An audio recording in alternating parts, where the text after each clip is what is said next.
นั่นคุณดาพิเตตั้งมือใกล้เขาขอเอาไหลลงลายมือที่ผมหมายฝังลงมาในบ่อหรือนายอ่อนจังหรือชิดเดียมตา40 ปีบ่คนมาเอา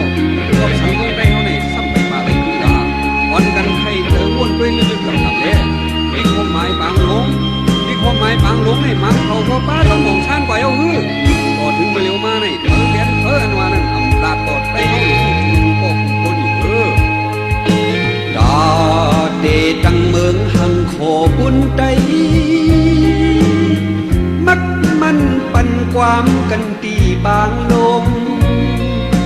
ดอถึงมือเลี้ยวเธอเลียนเธออำลาดก็ได้หูอยู่ได้ดีอำเลียนเบิ่งไปก็ไปบ่าเลยคืนคนมา40 ปีเยาลูมังเผาก็ป้าจอมห้อง3 เยา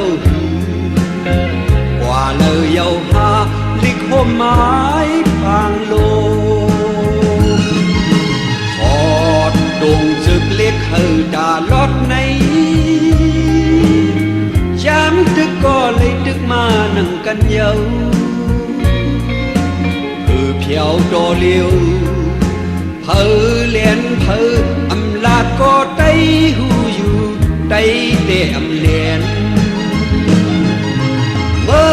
งได้ก็ไปบ่าเลยคืนปนมา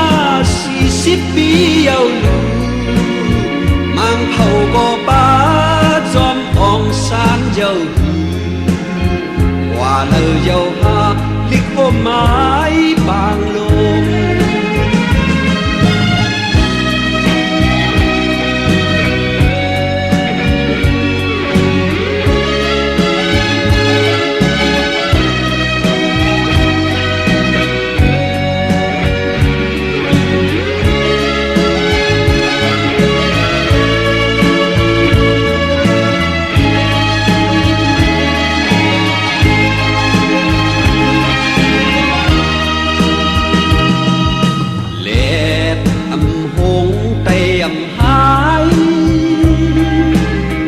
วันหนึ่งเตเลยเป็นดาเสนีกัน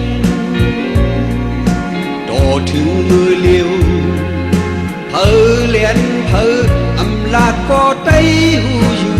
ได้ดีอำเลียนเมืองไต้ก็ไปบ่าเลยคืน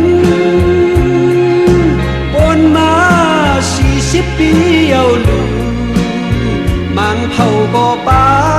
จอมของ3 เยากว่าเลยเยาหาลิกผมไม้บางลงกว่าเลยเยาหา